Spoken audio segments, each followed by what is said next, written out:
Yeah, I never have in my life. Well, good afternoon.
good afternoon, good evening, good morning. Once again, two series for us here, the Midwest Days of Thunder Cup Series.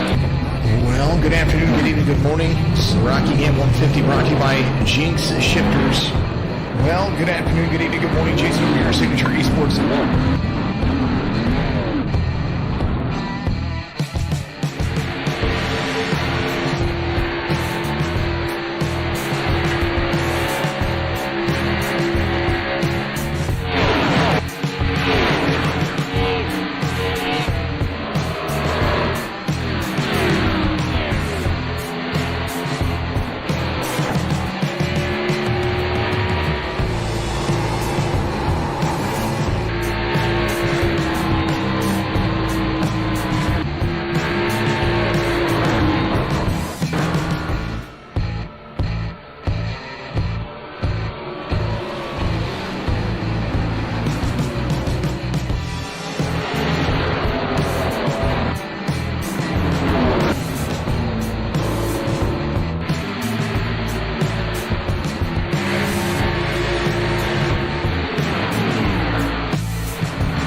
Hello, hello, hello, and welcome everybody to another wonderful night of Cup Car Racing here with the Midwest Days of Thunder.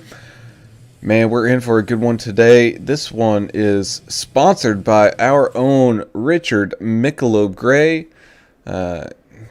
Fitting race being here at Talladega. I know that's probably why he picked it. This is one of his favorite things, so thank you, Michelob, for sponsoring this one out here. And boy, it's also cut time here in the playoffs, so we'll get down into that business here in just a minute. But I am Alan Brown, and joining me for tonight's action is Mr. Alan English. Alan, how you doing tonight?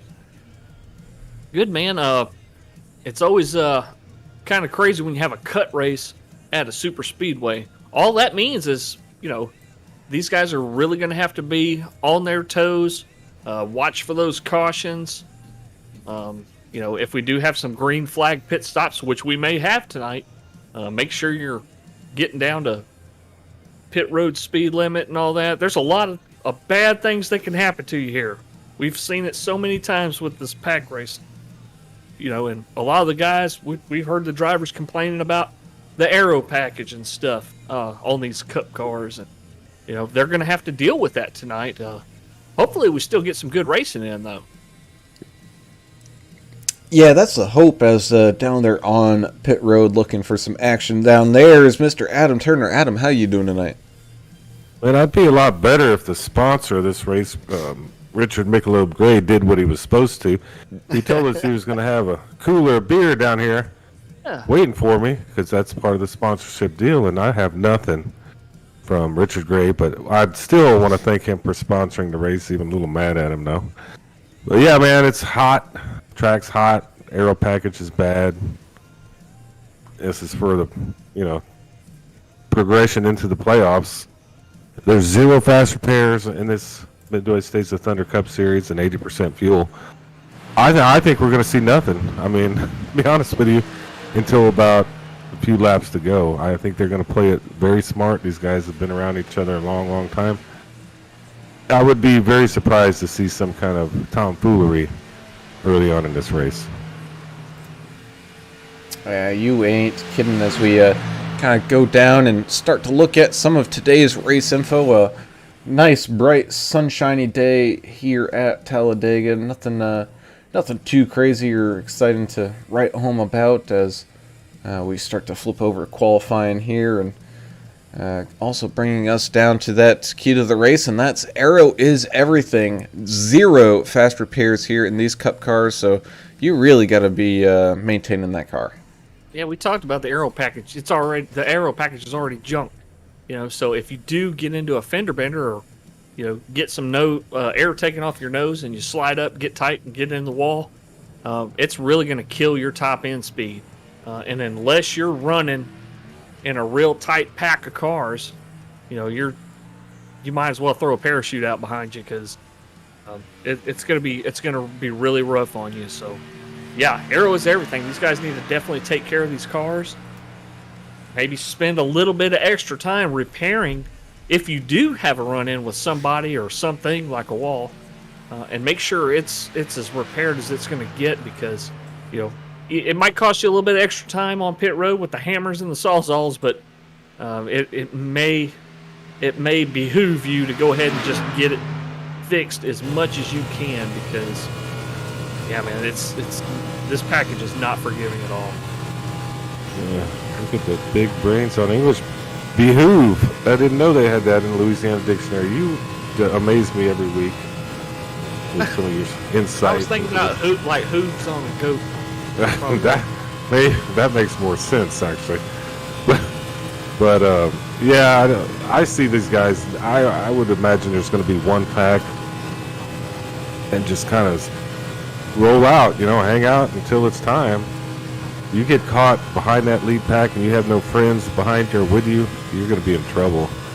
If you separate into two packs here, you could still survive it, but you better hope for some kind of caution to happen at some point. So I don't know. It's going to be fun just because only 8 of these guys are going forward to the next round of the playoffs. Yeah, that's right. As these guys start to tick away at their qualifying laps. Took a ride there with Corey Wakefield to kind of start us off and just show you all the crazy banking and a little bit of the strategy they use here when going out there to qualify. They got a couple laps here, so what they'll do is they'll run that outside line, try to burn off as much fuel as you can, and then drop all the way down to that inside line and keep it nice and tucked close to that yellow line and try to get the best time you can. As Alan the Slider Dixon, currently top spot right now here in qualifying. See Buckley making his lap, trying to work his way up there, get a good start at least. Yeah, and I'm not too concerned about any of this right here. I think they're all going to run pretty close lap times, and the key is just running together in traffic and sorting yourself out as the race kind of progresses. Well, that and realizing when it's time to go, these guys are going to probably have to make 2 stops. I don't see it happening on 1 stop. I really don't. Not with 80% fuel. I bet we're going to see 2 stops here. These guys will probably try to split it up. We're doing 60 laps, 160 miles, so they'll probably, if we don't get a ton of yellows, which is possible with this package, you may see some guys trying to split it up into thirds here, so we'll keep an eye on that for you. Yeah, I know. Coming into pit road, when you're going 195 miles an hour, trying to slow it down, that could cause some problems, green flag pit stops, so that's something else to really keep an eye on here. I don't know, I'm looking forward to it, though, as much as we're kind of dogging the package and this and that. We're still in Talladega, so yeah, that's the worst place to be. Champ to champ. The guy I think we've seen this before. We talked about it before.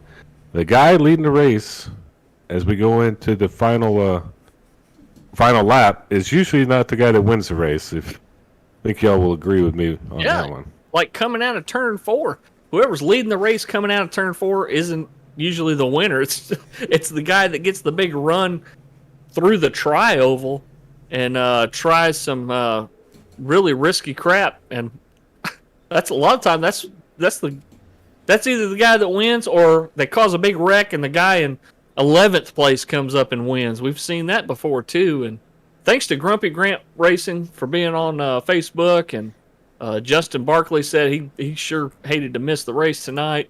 Hopefully it's a good race. We have I know Eric Fiorello, the Italian stallion from Arkansas. He's locked his position into the next round. He's out trying to kill him some deer meat to throw in the freezer today, so he's not going to be racing with us. But we got a lot of other guys that are hungry. trying to get into that next round of 8. Yeah, I see what you did there, Hungry, talking about the Mr. Justin Barkley mac and cheese not racing here today. See what's going on. Completely unintentional, but thanks for the credit. I'll take it, Well, he's definitely probably sitting here watching us with a bowl of macaroni and cheese and having a good time, as that's what we're going to try to do, is just have some fun here. That we are, as talking about having a good time. These guys starting to grid up and get ready to roll off here for this 60 lap race, 150 miles. Allen Slider Dixon taking pole position here away from Mr. Matt Fornes. Matt Fornes needing a really good race result here today to move on. We'll show an infographic here in just a second. So those two will be starting on that front row. The 24 of Joe Nidick will be starting here in third, with Michael Buckley right beside him in fourth.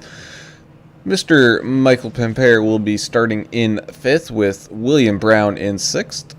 Red Stick Mike Simone will start here in seventh, with the 70 of Stephen McComas right there in eighth. Corey Wakefield will start here in ninth, with the 80 of Pete Van Sprundle rounding out that top 10. The 73 and Justin Malarkey will be rolling off 11th. The 92 of Greg Klein in 12th. The 64 of Anthony Fry 13th. The boss man, Tabor Mowry, in that 5 machine will be starting in 14th. And then your 15th car, start back there, the 96 of Derek Schimmel. Small field tonight, guys, but maybe that means less caution, more strategy we might see. Maybe, as we said, we'll pull up that little graphic about the current playoff situation. Right now, points-wise, Tabor Mowry is fairly safe. He still needs a okay result. He can't completely screw it up here, but really the drivers you got to watch for are Malarkey and Schimmel, Simone. Those guys are right there near that bubble, especially Schimmel and Simone. Those two are tied for 7th, but only a few points up on, unfortunately, Justin Barkley, who is not here today. So it looks like Justin Barkley will not make the cut. So that leaves some room for Matt Fornes and Stephen McComas to try to get a good result and make it to that round of 8. Same thing with Pete Van Sprundle. He basically needs a win here today. With Eric Fiorello getting the win last week at Road America, that's moving him on through, and talk about good timing for that. But yeah, man, it's cut time here in these playoffs, and cut times at these plate tracks, and it's rough. It warms my heart that you have the new bracket graphic, because I sent you the old one for race prep, and you've got the new one. That's an awesome graphic. It shows you right there. Those guys below that red line, it's go time. Barkley, Fornes, McComas, Van Sprundle, a couple of these guys, they really do need a win to get in. Obviously, like you mentioned, Barkley's not here tonight. But look for the 10, the 70, and the 80 to be really going all out tonight. Try to get that win and guarantee them a spot in the top 8. Yeah, so they may surprise us and give us a little action early. Thinking about it, but I think we're going to see some pretty good driving here for at least the first 20 laps or so, and then everybody's going to get a little crazy. Nobody can just sit still. That's when it gets fun. And all these guys have raced together for quite a while too, so I know they're not scared to get mighty close to each other just about right off the bat. As we start to come through this tri-oval, getting ready to take to this green flag. Allen Dixon, Matt Fornes getting ready to lead this one off. Green flag's waving, and away we go. Running down across the line and down into turns number 1 and 2. Solid start there from everybody. Really no issues there. It looks like that bottom line, however, was able to stay together nice and close pretty well, as we got a car kind of bobbing and weaving there in the middle of the pack. But right now, Joe Nidick pushing Allen Dixon all the way to that lead, and you can already kind of start to see it. People going single file just to try to tick some of these laps away, as Joe Nidick looks to the outside already, looking to make a pass to make his way up through to that front. He's got some help from that 48 of William Brown out there on that outside. And look at that. All it takes is a few cars, and next thing you know, you got two lines back at it running side by side. Yeah, and I think there's some team strategy already in play. Popping out the outside like that, I think Joe might have been just trying to see what they can do. I think a little test run, see what they can do out here on the outside. Yeah, 48's staying right close on his bumpers. The 21's staying right on the 31. He's got help from the 10 of Thorns. Release the Kraken. That's what Grumpy Gramp says about the 10. Of course, the Seattle Kraken sponsor on that 10 machine. And Miss Pam pulling for Joe and Tabor tonight on Facebook. Thanks for watching. Coming through 3 and 4 for the second time here. We still nose to tail, two separate lines of racing going on. Haven't seen too much movement as there's a little bit of a gap right there between Forns and looked like, man, tough to read these cars, but Forns and Buckley. So was looking to maybe see if some of these people on that outside line decided to drop down, but no, they're sticking with it, even though that bottom line's starting to kind of get a run going. Yeah, they're trying a little something different. They want to run in the middle of the track there, and Buckley's catching the 10 slowly but surely. So the 26 with that cool patriotic number scheme on top. And don't look now, look at the 27 with a huge run on the inside. And he's pulling the 92 with him. So a couple of guys that are moving up through the pack early, taking advantage of that low line. I'm sure Joe in the 24 and Brown in the 48 are kind of rethinking that outside line now. Now you got Joe jumping down to the inside line. Yeah, and I'm kind of concerned about what Tabor Mowry and the number 5 car is doing back here. Looks like he's lost the draft, so he's going to have some trouble getting back. Yeah, I didn't see what happened there. Corey Wakefield's back there behind him quite a ways, so I'm not sure. Playing the long game here, you know, they know how long this race is, you know. As we do see Tabor Mowry here, kind of hard to be that chase pack when you're only one car out there, so don't know what his thinking was, but you know, we still have pit stops to go and a whole bunch of laps, as well as we're now just going on to lap number 5, so plenty of time for Tabor to make up some ground here as this race kind of rolls around. As we got a driver kind of peeking his nose out of line there a little bit, and maybe just trying to get a little bit of air. That was the 73 of Justin Malarkey. We want to thank North Carolina's own Richard Michelob Gray for sponsoring this race tonight. He doesn't have a company. He doesn't have a, you know, something he's trying to promote. He's just trying to support this league, and we appreciate Michelob. He's a character, man. If you ever talk to this guy on the internet before, on the interwebs, he is a character, and he's more or less kind of the mascot of this league. I guess that's how you could put it, Adam? I mean, he's just... Well, I mean, I wouldn't call him a mascot. I mean, he's always stirring crap. He is stirring things up, and I know he's probably got a good Facebook page if you can find it. Richard Gray. He loves Michelob, and he's out there in the Carolinas somewhere. Try to find him.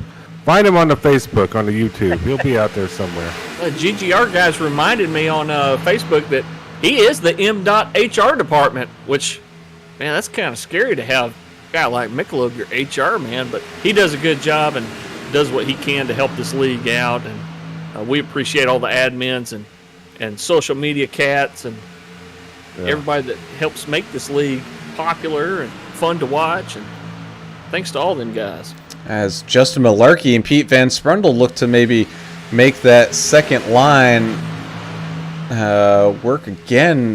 Looks like Malarkey slowly trying to creep up and around the 24 of Joe Neidick, but not having too much luck there, being really only 2 cars, not making up a whole bunch of ground. And at the same time, folks, don't think that riding in a single file is the easiest thing in the world either. Let's go ahead and take a sit in the cockpit of the 96 of Derek Schimmel, who's right there in the middle of that line. And you can just see it's all about moderating that throttle, moderating that run, trying not to get too far into that bumper of the car in front of you. Schimmel's up 10 spots. He's one of those guys that he likes to start in the back. But if you watch him up behind this Mustang of Greg Klein, you know, that's nerve-wracking trying to keep that thing right behind that car in front of you. But Schimmel's doing a pretty good job here trying to stay close to that yellow line. And I think the shortest way around this racetrack is Hayward, California native, doing the best he can with that green Mountain Dew machine. And you can just hear the engine revs as these guys get a run in those cars, especially in this draft. It's a very lovely sound. Like the revs kick over just that extra 100 RPMs, and it sounds so good. Problem is, you got to get out of it unless you want to either make a pass or hit the guy that's sitting right there in front of you. Right, and there's a feel in the driver's seat. You can feel it and hear it when you're in that sweet spot right there, and that kicks in. And these guys know it. And right now, I think I would just kind of play the long game here, like what they're doing. It looks like Malarkey and who's that? Van Sprugel there. They're just playing around out there and outside and see what they could do. Thanks to Puny Hunk on YouTube. Sorry, bud, I thought you were finished. No, I'm done. They're pulling for the 73 of Malarkey. He's one of those guys that like to have a good finish here tonight. And it looks like we had a couple other drivers kind of break off from the pack there. It looks like William Brown dropped back to pick up his teammate Taver Mowry. So those two now are sitting back there working together. And Tony Fry also dropped off the pack a little bit and is working his way to try to find someone to group up with. He's got William Brown about 6.5 seconds behind him, so he's got a ways to go before getting back there. Look who just set the fastest lap of the race. The 96 of Derek Schimmel just set a 49.79. It's got to be a typo. Well, he's in that big group of cars right here, sitting back at about 7th spot. Oh, as Malarkey makes a very late move on that outside, and he has some help this time. He does have McComas and Van Sprundle with him, so maybe these three cars can kind of make a move up here and try to inch their way up towards the front. Do we know what the fuel window is? You know, as a matter of fact, I do not. Do you guys know? Well, I didn't do any test laps. I did figure that they'd probably have to pit twice, but no, I did not look and try to calculate a fuel window. Well, put it in the Nava computer here. Yeah, we'll figure it out. I would guess, you know, I don't know. Hell, I don't want to guess. But yeah, this outside pack here, they're trying to form up. As Michael Pimpere up here at the front gets a run on Alan Dixon. So, Michael Pimpere's maybe starting to see that little line of three cars move up and try to join them. But, man, he's dropping like a fly being hit by your bug assault gun there. I think he's doing that on purpose. Ooh, are you talking about the assault gun? Man, I love that thing. You know they're like $50 at Academy? Why would that cost $50? No, it was like 33 bucks. Way too much. It's like a water gun. It should cost like $3. Anyway. Check out Malarkey. Malarkey's one of those guys that has a real-life spotter talking in his ear tonight. And he look right behind him are two guys that need a win tonight. The 70 and the 80. And on the inside line, that Kraken machine, the number 10, right behind our leader, Slider Dixon, is Matt Forens. Yeah, what about the 27 of Red Stick Mike Simone? This guy's got some cool paints. New paint job this week. It's a Ghostbusters car. I mean, how does he come up with this stuff? He's just one of them creative guys, man. I gotta talk with him to see if he can't make me a jellyfish paint. Oh, safe word. Safe word. Oh, I forgot that's our safe word. Yeah. Sorry, I thought I said something bad. I thought I said something like, Is that our like dump? the dump button. Who's on the dump button tonight? I don't think we have one program right now. Yeah, so if the I guy. was to say something like, I'm not. Well, I'd just like to comment on the fans, and I see the sign that says "Let's go, Brandon" here, front stretch. I don't know what it means. They just keep putting it up at these stadiums. It's a real movement somehow. So Isaac Wilson is spotting and crew chiefing for Justin Malarkey, but tonight also Anthony Fry has a spotter / crew chief, and Isaac Degner. So we got two Isaacs spotting two different guys. Is this the Love Boat? Man, I'm telling you, they're.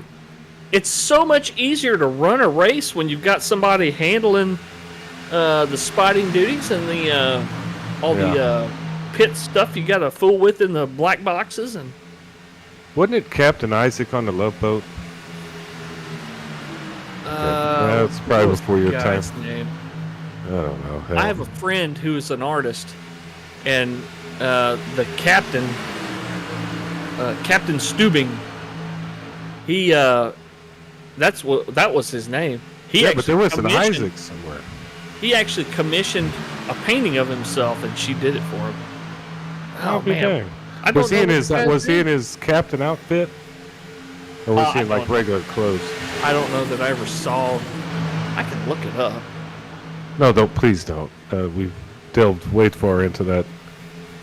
Kind of got on sidetrack there, but I mean, running single file at Talladega was really not. When kind of we've predicted this, Brown. I think kind of we're seeing what we thought we'd see at this point. That is true. However, one thing to kind of keep note of is, even though we don't know exactly when this fuel window is, I got a feeling it's between 25 and lap 30, right around there. Alan Dixon's been just about leading this entire thing. He's been using up all of that fuel that these guys are now saving. So Alan Dixon kind of being that pace setter, as they would say, and kind of like the track and field thing. And with those long distance runners, he'll kind of set the pace and keep things moving along. But he's using up his fuel a lot quicker than a lot of these guys. Cruise ships that use a lot of fuel, and Gavin MacLeod was the actor that played Captain Stubing. I think, Adam, you're thinking of the actor Ted Lang, who played the bartender, Isaac Washington. Yeah, he was. But Isaac was the bartender. Yeah. Yeah, but he was on Love Boat, right? Yes. Yeah, he was on Love Boat. Yeah, I love that cat. That cat was cool. Kind of like the little guy too, from Fantasy Island. I love that guy too. Look at the plane. Yeah, Tattoo. But he was on Love Boat too, every once in a while. As this field slowly catches up to the lap car of Corey Wakefield. Man, I think he started from the pits, might have had one of those last second, I got to use the bathroom, but ran out of time kind of situations there. One of the main natives we have here in this race today, and he's about to go a lap down. He's keeping it out wide to let these guys through on that bottom line, and hopefully filter his way in here at the back and catch that draft. And who knows, a caution can happen at any point, albeit not as likely when they're single file like this, but especially when it comes down to pit stop time, it's going to get a little dicey coming down pit road. On YouTube, I think that's Joe Archer up there, our buddy up in Canada, saying let's go number 10. He's pulling for that cracking machine of Thorns to try to get him a win. And Grumpy Gramp Racing asking what the fuel window is. I think we just kind of covered that. We think it's somewhere around lap 25 or 30. Yeah, I'm going to do a little bit of hard research, which I've done. You have? I think we got some. I think you're right. Right about 25. I'm doing some real hard math. Hang on. Don't forget to take off your shoes, because when you get past 10, you got to start carrying the one. And all I've got a slide rule over here, and slide rule. Nobody uses the damn slide rule. Well, I got one. I just need to use it. I think we may backing up behind the 96. 24 just about had to bail off on the apron as the 92 and the 96 kind of... The gap closed so great, and the 24, Joe Nidek saw it. Damn near had to bail down below that yellow line. They do have a yellow line rule here. If you improve your position by going below that yellow line, it will be a penalty. I don't know if you have to give it back or if... I don't think they'll flag you. I think they'll just tell you they give it back. But. Yeah. So, I think we're going to be in the fuel window from 21 to 25. This is my guess. I just did some hard math. Cool. Slide rule. Use some Googling. Of course, it's going to be rough. It's not going to be... But it's right in the ballpark of where Brown was saying, I think. Now, Schimmel, keep in mind, Schimmel and Greg Klein are teammates, and they find themselves together right now. We do have other teammates that are together on the track right now pushing each other, but these two, they've pretty much been sticking together since the beginning of the race. And Greg has no skin in the game. He's out of the playoffs. No, he does not. So I think he's going to do his best to help Derek, Angry Man, as much as he can. Absolutely. During this race. But if he's got a chance to dump him, he may do that too, because he likes to win. Klein's one of the most competitive guys I know. Go ahead, sir. I was just going to say, we've got a little bit of a lazy Susan going on back here at the back between McComas, Malarkey, and Vance Rundle. They have all kind of changed around their positions just a little bit. Man, they were really trying to get that outside line to work, but just with kind of lack of cars and lack of momentum, they're just really not able to go anywhere. It's just kind of gets stalled out a couple rows up. I mean, they can get almost around Pimpere, but other than that, it's they're really not making up too much ground. As that right now, here they go, making up a little bit more ground now, inching their way up and around the 24 of Joe Nidek. Yeah, they're putting in a little work right now, a little bit. I think they're just testing these things out to see how they can hold up here, closer to the end of the race. Whoa, oh, 27 trying to go up and put a block on the 80. Wasn't there in time, though, as the 80, the 70, and the 73 still sticking together, trying to make that high line work. Wow, that was kind of a close one between the 27 and the 80. Do you think it was a block, or do you think there's hatred out here? No, I think he may have thought to himself, maybe I'll get up there and try it with them, but it was way too late. Look at the ground they're making on the 31 in Dixon. Yeah, something's going on here. Just like that, the momentum's starting to die out. That's one of those things with this aero package, man. I tend to believe Red Stick Mike Simone might have was trying to pick up his cold beer or something, and he may have slid up high. Even at Talladega, if you get a little nose air taken off of your nose, you can slide up a little bit, but I don't know. It didn't look like that to me. Let's see what the 27 does if he can clear the 80. I don't think he's going to jump up there. Michael Buckley with a heck of a race in that 26 machine. Sitting here right in third spot. Great run from that DeWalt machine. Good to see him up here. He qualified well. Qualified fourth, I believe, and he's holding on to that third spot. The other thing to watch out for, it's not been a crazy gain, but the little bit of a chase pack here between Brown, Mallory, and Fry, they have been inching their way up. They're losing a little bit of time right now, but yeah, they've been slowly closing that gap. Again, not quite quick enough to really make big gains, but they're all trying to hang in there. Puny Hunk on YouTube is letting us know that there's less than 50 laps to go at the Phoenix race, the truck race that's going on right now in Phoenix to decide the championship. So thanks, Puny Hunk. Please keep us in the loop on that, and if you report it, we'll report it for you here on the stream when y'all get some results coming out. Yeah, I got it on the other okay, TV cool. in here. I have a Palace. Got The some redundant- televisions and computers and things around here. all our reporters out there. Yeah, I love to hear it because that is going to be a cool race. I know it's going on right now, competing with us. Probably got a few more viewers, but not too many more. Well, the 80's still trying to make the outside work. How do you do that with this new package? Do you just need more help? Do you got to put some more side draft on the low line? How do you make that middle of the track line work?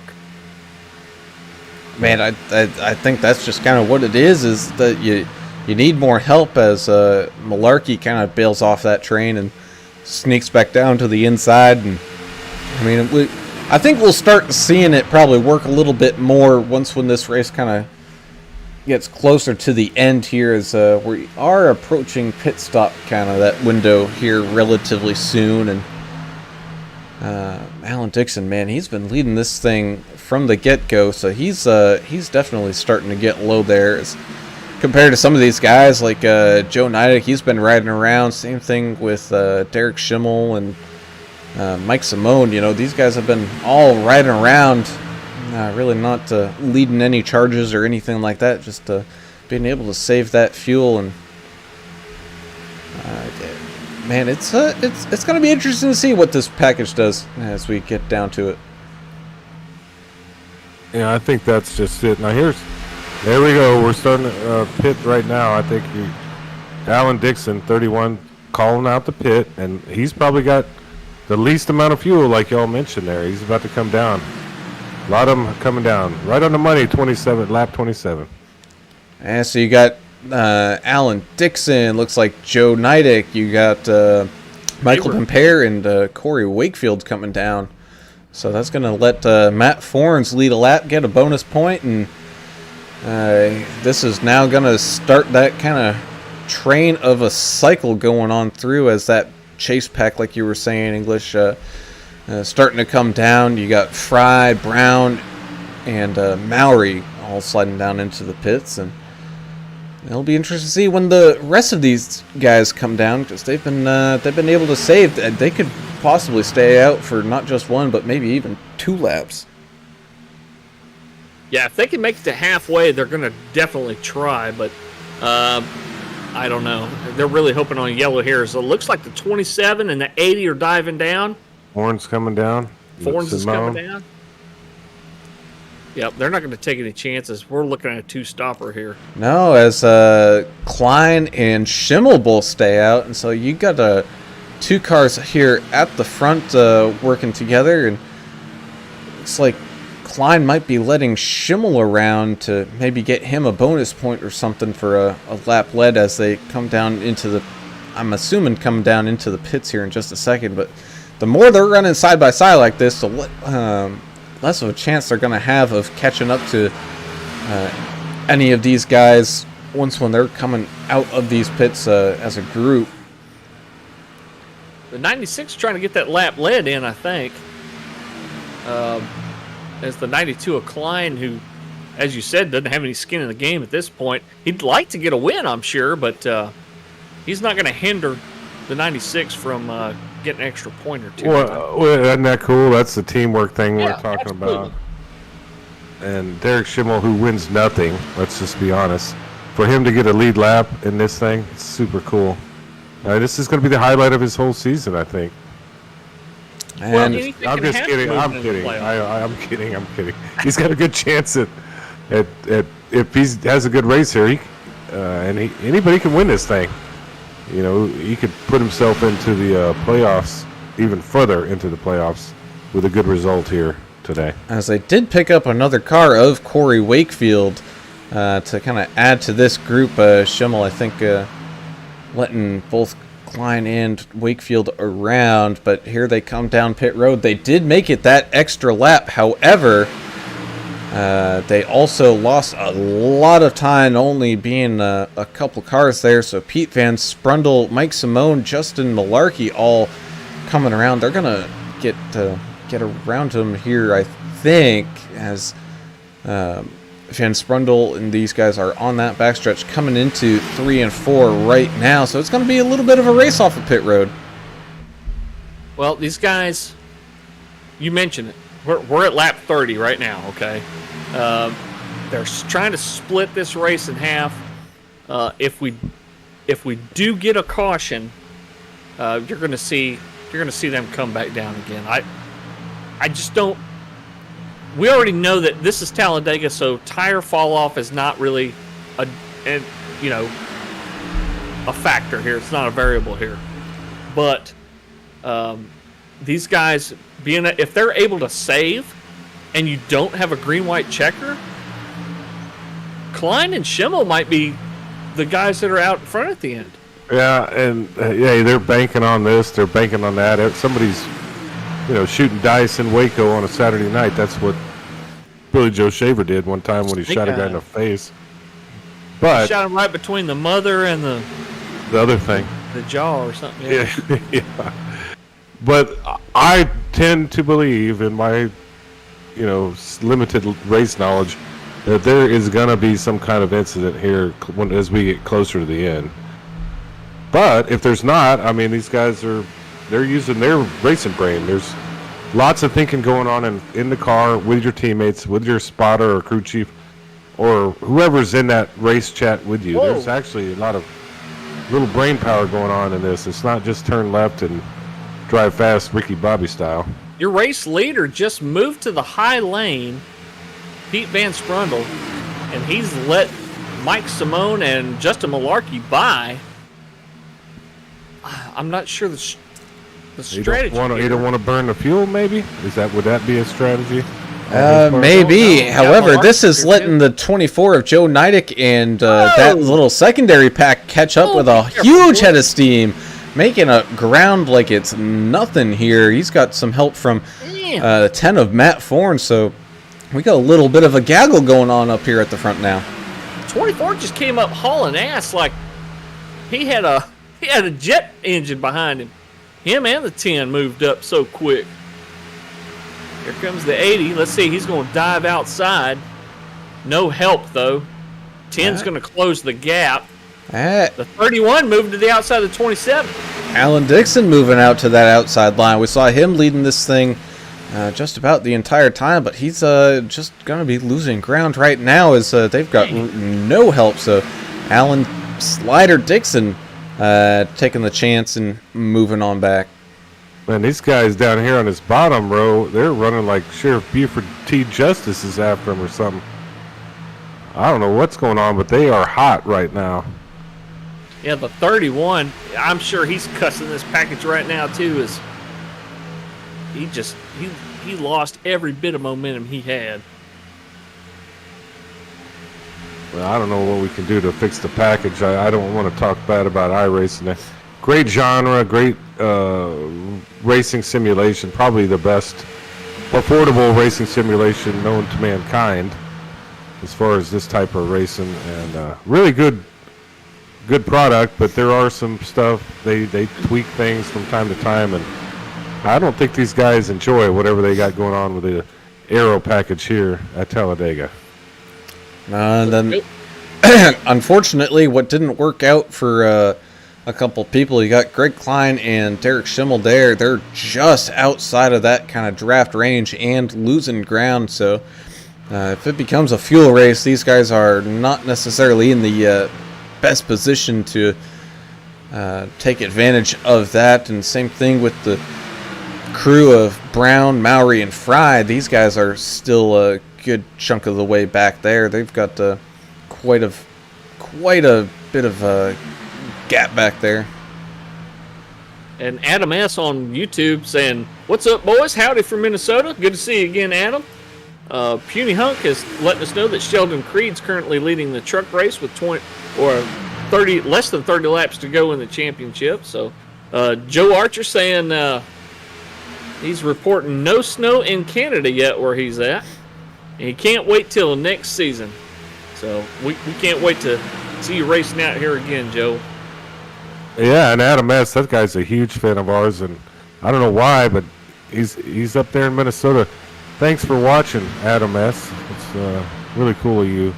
And Joe, you from the Great White North. Good to hear from those guys. Sure. So the 27 of Red Stick, Mike Simone, currently holding on to the lead here as we have 25 laps to go, and got a nice long single file train of about 8 cars going around here right now. Yeah, and this is the point of the race I would like to talk about. One more time, Richard Gray, thank you for sponsoring this race. We'd pull him up and talk to him, but he wouldn't know what to do with his hands here as we'd have an awkward conversation, most likely. But thanks for the sponsorship tonight, sir. And I'll be waiting for my package of cold beer in the mail. And if I get any Michelob beer in the mail, I'll send it to you. It's not actually beer. That's a seltzer, I think. Oh, you went there. Well, just facts. And it is as we continue to tick laps away here. We got Justin Malarkey. Looks like not being as aggressive this go around here with Pete Van Sprundle right in front of him, and I think they're just trying to maybe time things up just right. And I mean, I think it is just going to come down to, are you going to have enough fuel to make it to the end? And that's I think what some of these guys are doing, and it's going to be close. I'm looking at these top 8 cars, and then especially the 27 of Michael Simone running out front, running wide open. He pitted on 28 and filled up with fuel. It don't look good for a few of these cars. And that's going to be fun. I'm keeping my eye on the 92 and the 96 who waited 2 more laps. Yeah. And these guys are running way towards the back. But if they can make it without having to pit again, yeah, the gamble might pay off. This is a huge gamble. Well, and that's a huge deal. You just spotted, my tiny little brain. I didn't think about all that you just came up with. Somehow that Louisiana brain is working better than my brain tonight. I don't know how. Mine? Yeah. So, yeah, man, these guys up front, they're going to push it. They're going to run out of fuel, obviously, faster. And we've seen it here before. People running out of gas or having to pit with a lap or 2 to go, kind of in no man's land. And Greg and Derek, they may be onto something that we're not privy to. Well, and of course, if we get a caution, Brown, that strategy just goes out the window because we're going to see everybody come down, I think. Oh, yeah, I think we would see everybody come down. But not only that, we would then start to get this whole field back together, with Klein and Schimmel currently not in this pack. Same thing with the Brown, Mowry, and Fry pack. Stephen McComas also has, unfortunately, not really found a draft partner. He found one with, I think, Corey Wakefield, but other than that, he's been kind of out on his lonesome as well. So a yellow here would get these guys all grouped up back together and would definitely make for a interesting finish as we continue to slowly tick laps away. But those 2 cars of Klein and Schimmel, man, they're doing some work. They're not losing that much time.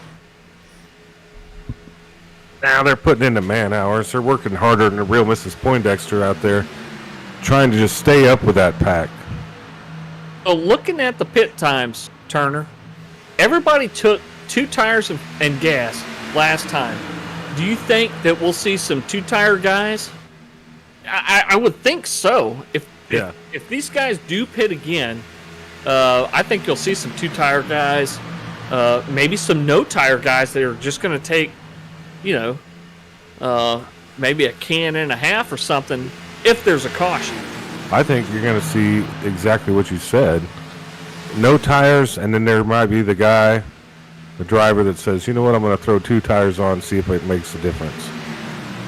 And that's kind of the deal with your team. You guys are going to talk. They're talking right now. They're doing all this cool strategy. I can't infiltrate them. I can't listen in. I'd love to, because I know there's a lot of kind of chatting about, what's going to happen 8 laps from now, what's happening 15 laps from now, and what's going to happen at the end. They're definitely talking it over and thinking about it. something to think about is the Brown, Mowry, and Fry crew. They are catching up to this lead pack, but not only that, but also the Klein and Schimmel little grouping they've got. So eventually they will add a couple more cars to that group that they've got going right now, and that's just going to allow them to try to catch up even more and bring these guys kind of all back together. But man, they've had to been pushing it and maybe not saving as much, as well as they pitted on lap 27, not 30 like Klein and Schimmel, or even 28 like Simone and Forns and some of these other guys did. So they're definitely going to be cutting it close on that fuel. Yeah, they're definitely praying for a yellow right now, I'm sure, as Puny Hunk is also reporting no snow in Florida right now.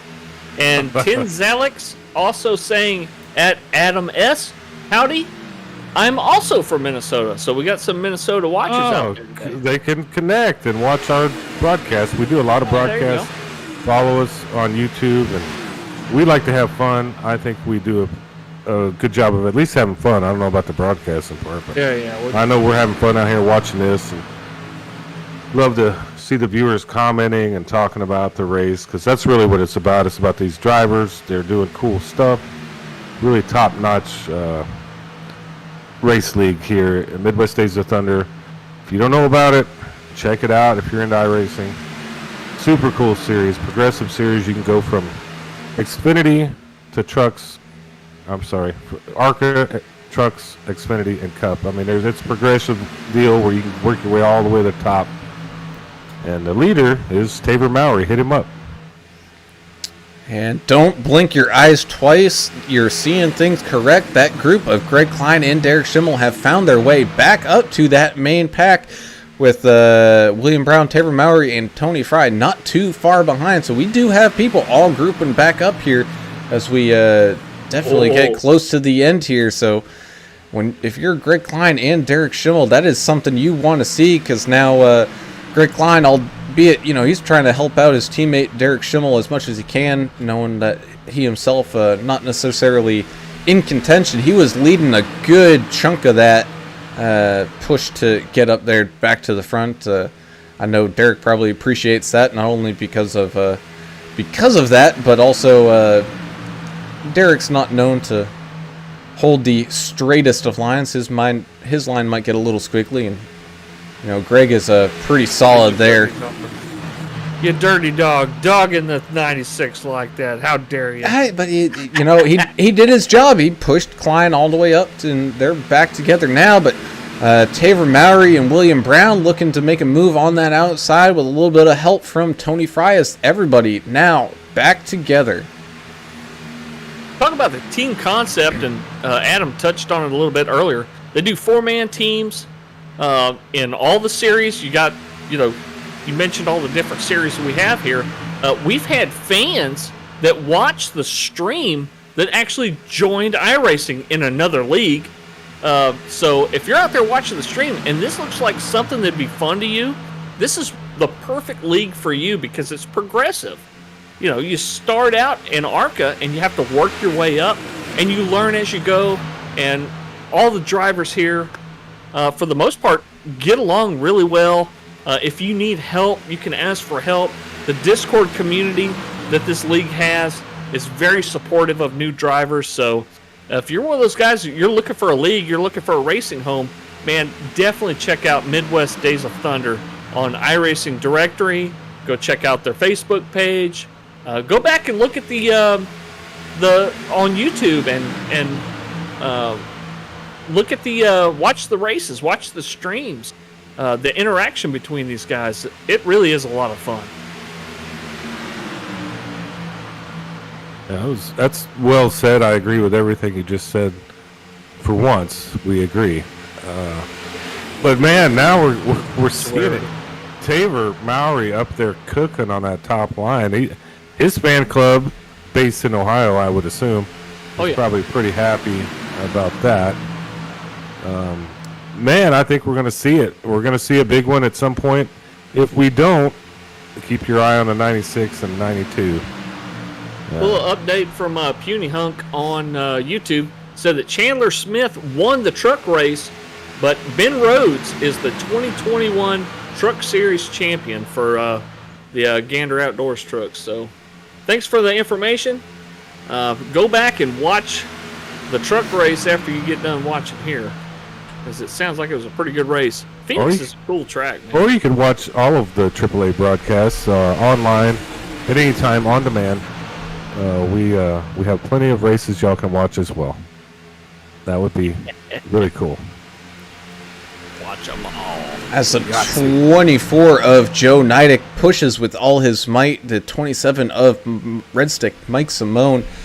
And man, Mike Simone, he's one of those guys down there towards the bottom, tied with Derek Schimmel, really needing a good result here and leading all these laps, and maybe running into some fuel issues later on is not what he needs right now.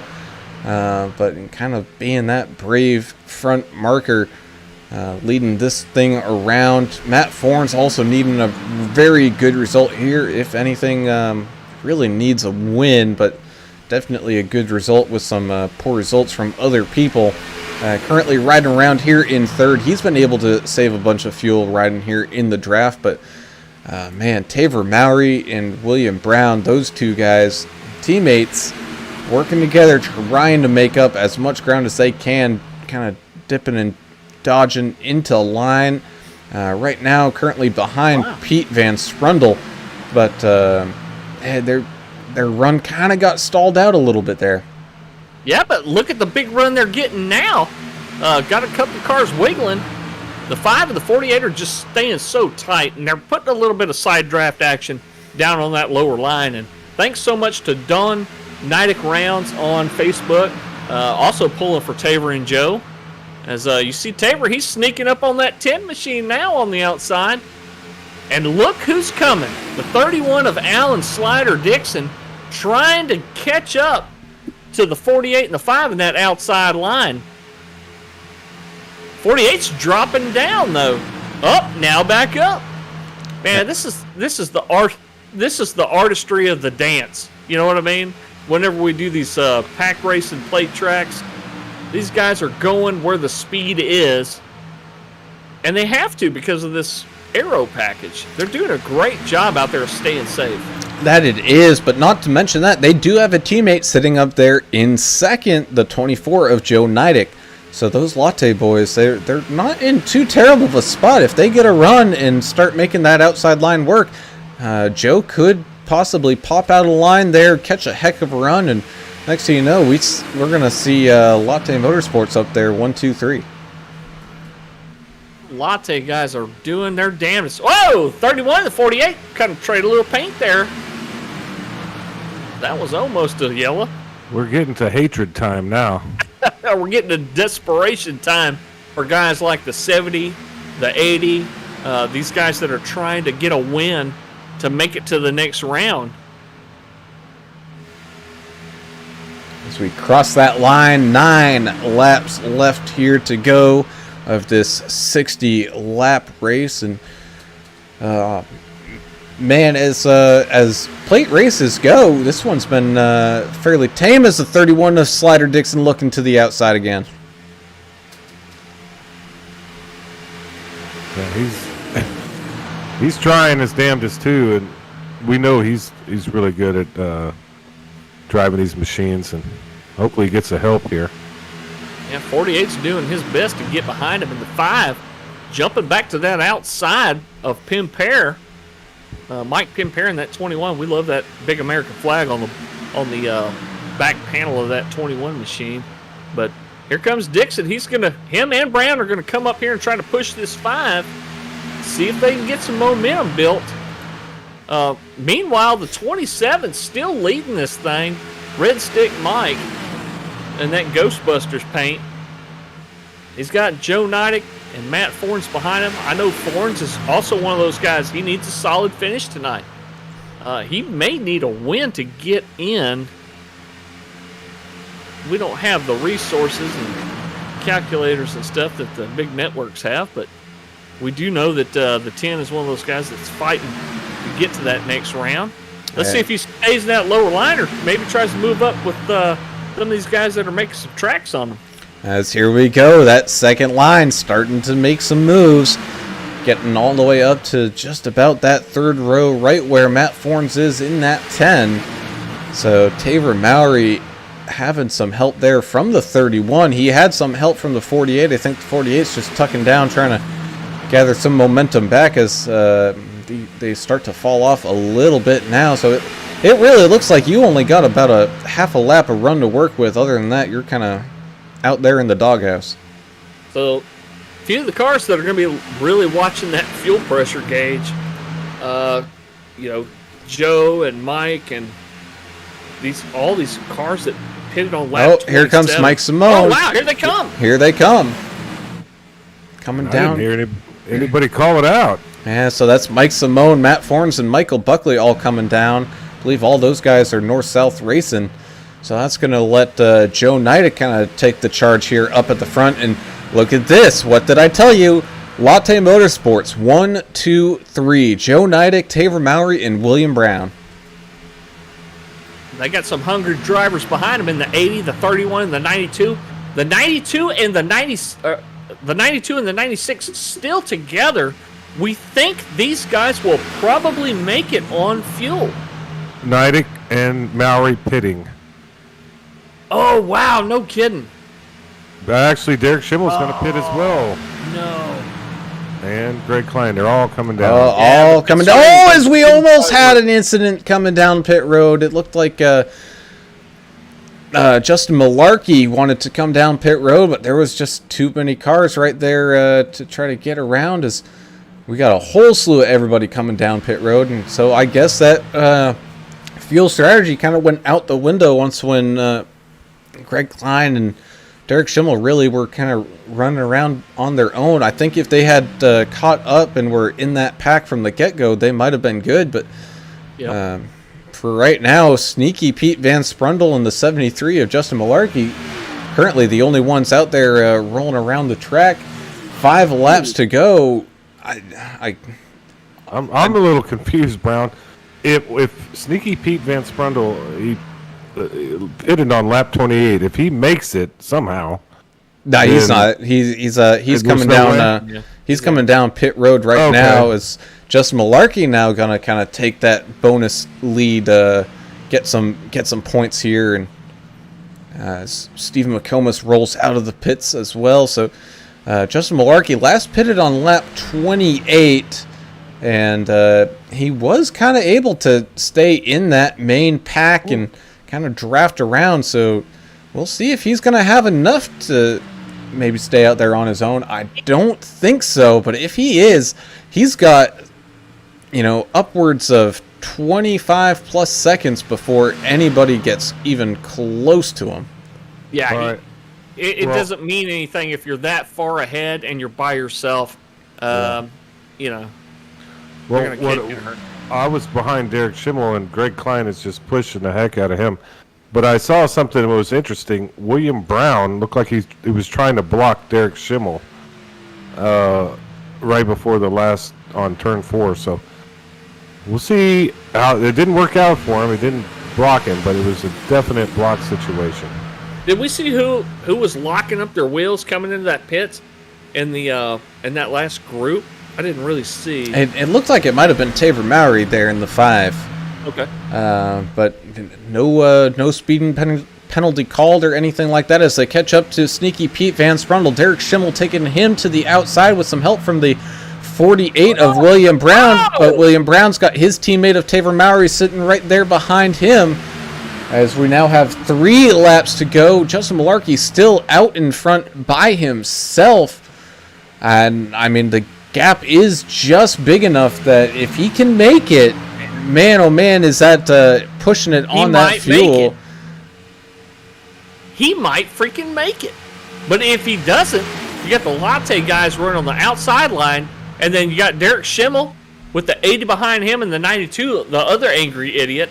They're sitting in the catbird seat right now if Malarkey runs out of fuel. Malarkey, he's running like 50% throttle right now. Well, and he has an actual crew chief spotter that's watching his stuff. So that May pay off for him. Ooh, Yeah. it's getting close back here. Alan Slider-Dixon side drafting with Matt Forns as much as he can, as Derek Schimmel kind of leads the charge on this secondary pack, being pushed by sneaky Pete Van Sprundle with his teammate Greg Klein right behind him, as Justin Malarkey's lead now down to 14-13, coming up to that white flag. So that gap is ticking down very, very quickly. Now getting down to 10 seconds. We'll see if these guys have enough. Malarkey does have Stephen McComas as he takes the white flag right in front of him. Maybe gonna get a little bit of help from him, but that gap is now down to 6 seconds, 5 seconds. Everything cutting down. Oh no, I think Malarkey is run out of fuel. Oh no! But I think Derek would have made it on fuel. As here Derek's comes still going. Derek in that front pack. Sneaky Pete Van Sprundle looking to that outside, trying to steal one away. So now Derek Schimmel's got he's by himself. So Greg Klein's got that back bumper of Derek Schimmel all locked in. We're going to be tight grouped here coming up to the end. Really no charge coming from that outside. So Derek Schimmel getting pushed by the teammate of Greg Klein. Going to be coming across the line with Joe Nidick, maybe peeking his nose towards the outside. Not in time. Derek Schimmel wins here at Talladega with Greg Klein in second and Joe Nidick coming in third. I love it. Great ending to a pretty damn boring race, to be honest with you. How great was that? But the ending and the strategy and, just was really cool. I think we did call it, though. We called it, man. I think Derek and Greg could have made it on their fuel. But it doesn't matter now. They won this look thing. at their pit times. They just took a splash.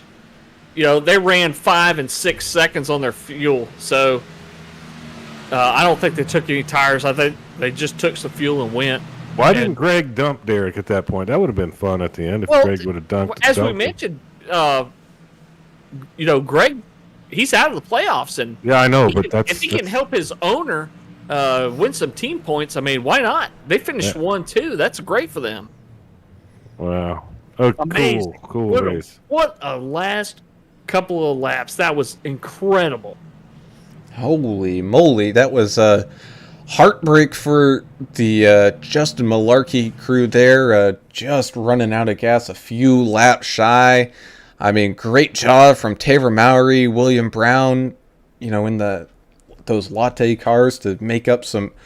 I mean, they made up dang near 14 seconds throughout that entire race, just basically 3 cars by themselves.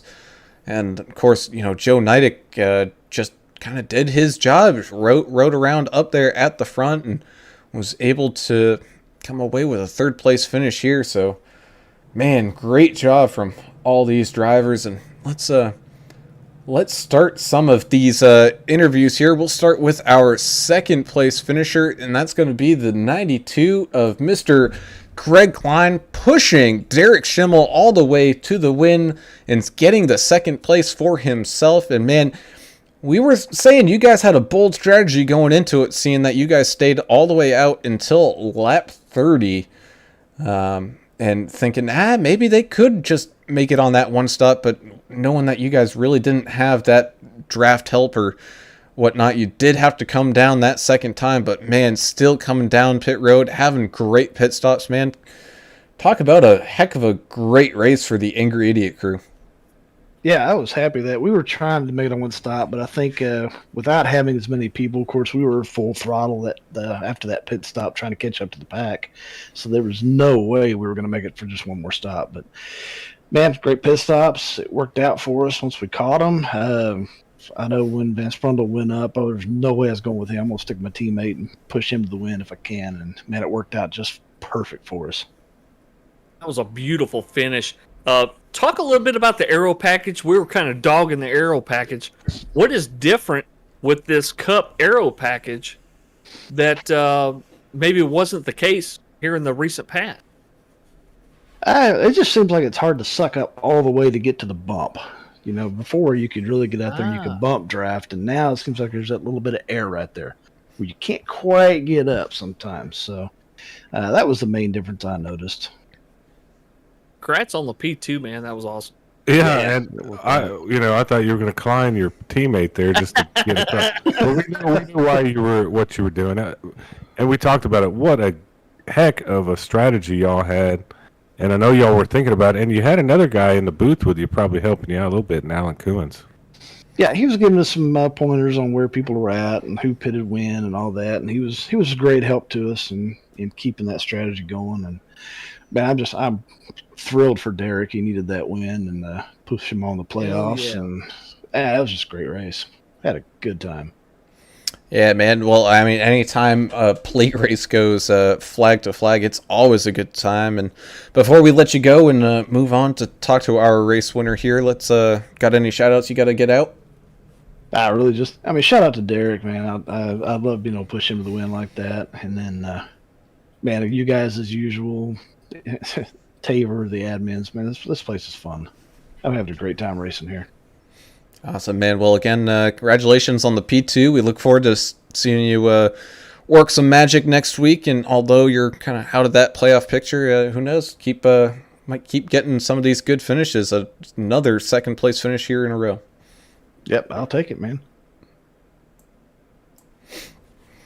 All right, and now on to our big time race winner. That's going to be the 96 of Derek Schimmel, getting the big time help from his teammate with a nice push there late. Man, Derek, congratulations, getting the much needed win here as you were kind of sitting on that bubble to move on into these playoffs. And look at that, you're now safely on through into that second round, or the next round. I think Derek might be in so much shock. He may have to. Well, we got an ambulance out there. We probably need one for him. I tell you what. I know he was having a good time, and like we were playing around that he doesn't ever win anything, but he won it tonight. Look at him. Derek, you there, buddy? Yeah. You guys got me? Yeah. There he is. You now, man. Yeah. Okay. Sorry. Getting some food after all that hard work. Yeah. Well, I had to use the restroom real quick. Hey, man, we don't blame you. Congrats on picking up the big time win here, getting major help from your teammate there and Greg Klein. But I mean, you did what needed to be done, especially to move forward here in these playoffs. You were kind of sitting on that bubble, and now you're moving on up and through to that next round, man. How good does it feel to finally get that kind of breakthrough win here? Shocked. Yeah. It was. It's amazing feeling. It's awesome.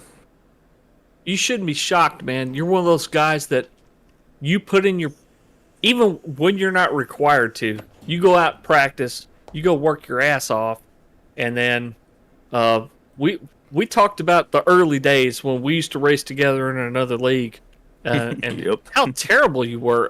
Thanks. But look how far you've come. You should be so proud of what you accomplished. And man, we're supposed to be impartial, but man, we were all pulling for you. You know, Derek, you're the reason that we came over to this league, and wanted to race with these guys because of the chemistry and all that. But you're locked into the next round. We're glad to see you move up. How do you feel right now? I mean, this got to be one of those overwhelming moments. You know, it's great. It's Talladega. I don't know what to do with my hands right now. Brown called that one. Either does Michelob, our race sponsor. But hey, dude, it was awesome. We talked a lot of smack about you during the race, so have fun watching that. But how about Shake and Bake, your little partner there that helped push you to the finish there? One of your teammates, Angry Idiots. Y'all did a heck of a job. Yeah, Greg, man, he was coaching me that whole race pretty much. Just stay behind him, just work together, pitted together, took the same fuel, same tires, just so we could come out together and just, yeah. He was real good job. pushing me to the win there. So I got to, he gets credit for this too. So, yeah. Yeah, and he's helped 2 Angry Idiots the last 2 weeks, Eric. Yep, last Won week. that last week, and then you this week, and a great showing in the playoffs. Hey, man, congrats, and I'm sure Brown wants to say one more thing to you. Yeah, we're proud of you, Derek. Yeah, no, Thank man, you, just guys. congrats finishing here, getting the big time win to move on through. Before we let you go, you got any shout outs you got to do? Because before I do, or before you do anyway, do got to say you got a huge fan club here. Watching out there on the YouTubes and the Facebooks, Grumpy Grant Racing out there cheering you on, getting Let's Go Derek's out there. Same thing with Corey Wakefield, and man, you got a little bit of a fan club going. That's awesome. I would personally like to thank Taver, Maury, and MDOT as a whole. These guys have been real patient with me. Even when I first came over here, I wasn't the best driver, and just being real patient with me. A lot of these guys have helped me along the way, gave me pointers and stuff. So, I'd like to thank all them too. Just like I said, for being patient and helping me out. Yeah. Thank you guys for doing a great broadcast. Yeah. It turned out right tonight. We really did enjoy doing it, and to see you guys finish 1-2. Oh man, what a thrill! It really was great to call those last couple of laps, and see that 96 Mountain Dew machine up in front. The one person, before I forget, I have to thank is my wife for putting up with me and allowing me to do this and be loud and annoy her. So. Yeah. Well, hopefully now she's going to make you some victory tacos or something, man, because you certainly deserve it. Again, congrats picking up the win here today and moving on. And hey, man, we'll see you next week and see what you can do. Yeah, thank you guys. All right, and our third place finisher, the 24 of Joe Knight, has joined us here in the Podium Finisher channel. So let's get Mr. Joe up here, having himself a pretty solid race. Started third, finishing third, which is kind of right around what you needed, but you really didn't have that teammate help early on that you were might have hoped for. It did take a while for Maury and Brown to kind of catch back up to you, but when they did, man, it got interesting up there at the front for a good second there. Yeah, it did. It made it real interesting. We got some, 2-wide racing. I was kind of watching those guys laying off of Mike, just kind of cruising. And when they would kind of get close, I would get a little closer to him and speed us up a little bit. But at those places, man, when you got a late pit stop like that, it's anybody's game. And Derek and Mike did a good job at the end there. I did have a big run coming into 3 on them too, and I probably could have made a move on them, but I'm looking at the big picture. I finished third, and we get out of there without a wrecked car, and I leave leading the points. So that's all that mattered to me. Yeah, we did have Miss Pam chiming in on Facebook quite a bit, pulling for you and Taver, and it's great to have people have family members and stuff pull for their favorite driver and everything. So, what did it look like out there when? We talked a little bit about the aero package. We kind of dogged the aero package a little bit, but what did you see as far as differences? The way the aero package used to be with the Cup cars, and the difference between that and what y'all ran today at Talladega, because it seemed like these cars it was kind of hard to draft up on some people. It was really tough. This package makes it really hard to get to someone's bumper. And even once you do, it's really hard to lock to them. You have to have somebody that's pretty good at just dragging the brake a little so you can stay locked and get going really good. But yeah, I mean, it's just hard getting to anybody. And then the high lines, it's so tough to get going. It really doesn't matter how many cars you get up there. Eventually, you lose momentum.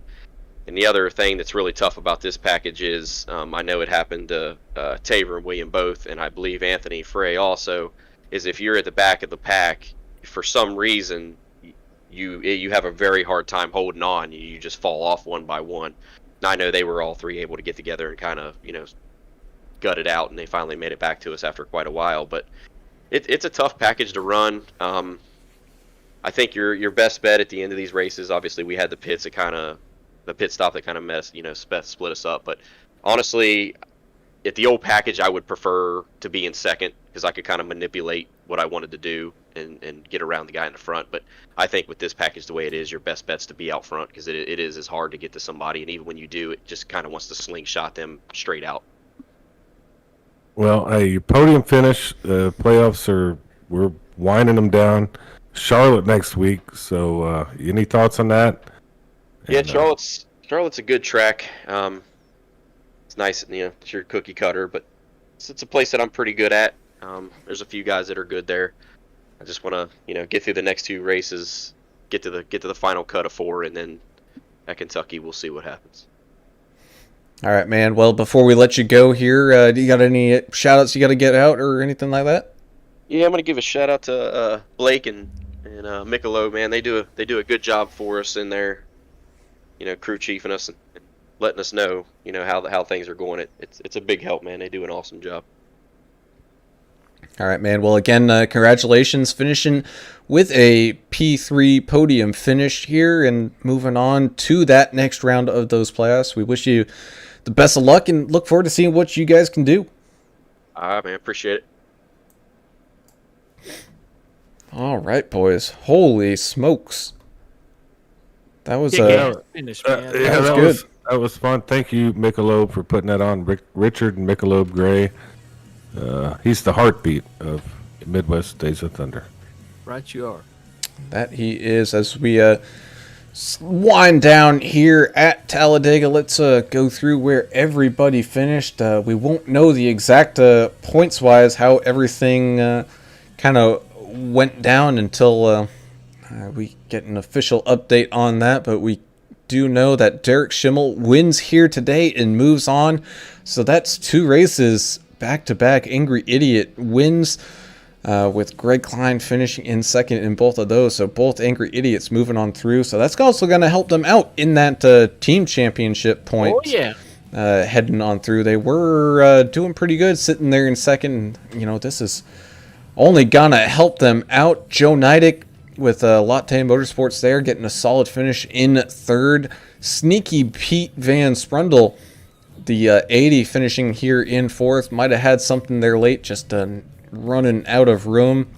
The 27 of Mike Simone doing what he had to do to get a solid finish here today, finishing fifth with the 48 of William Brown, kind of one of those guys that fell off the back and was able to somehow make it back up here to the front for a 6th place finish. So heck of a job from him. He had the 21 of Michael Maper, kind of up and down in that lead pack a little bit here today, but finishing here in 7th, so not too bad. Matt Forns, unfortunately, I don't think he was able to get enough points to move on, but we'll just have to see. He finished here in 8th.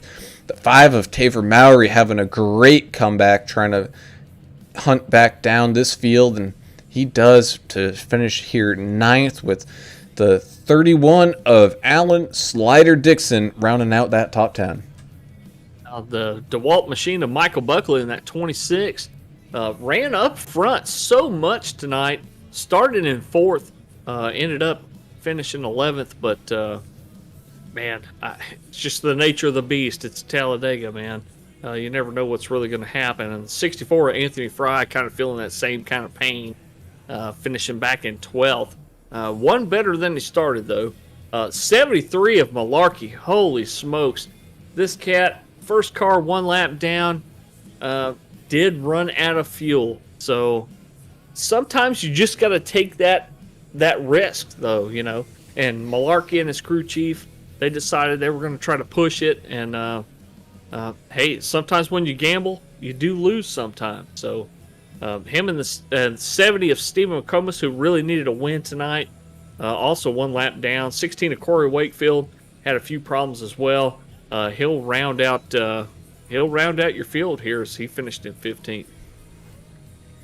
And Well, that's it for today's Race in Action at Talladega. We thank you all for tuning in and watching week in, week out like you always do. It's why we're out here doing all these broadcasts. And again, thanks for all the support out there and all the cheers to your favorite drivers and all that. We also got to thank our very own head of HR, Mr. Michelob Gray. Unfortunately, his team not being able to pick up a win, but he had a driver there on that podium spot in Joe Nidick in Latte Motorsports there. But thanks again, Michelob, for sponsoring this one. As man, you picked a good one to sponsor there, man. I know plate tracks are your thing, and oh yeah, man, this was a good one, definitely a good one. But until then, the next race we've got coming up gonna be Monday in the Xfinity Series as they continue to roll on through their playoff push here.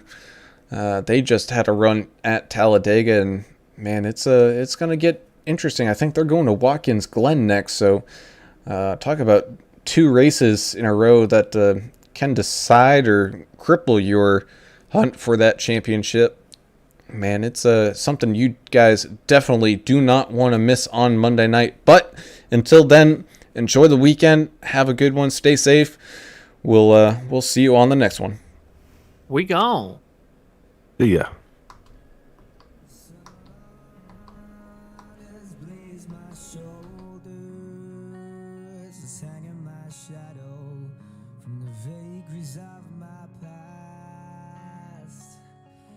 It's a story that's so familiar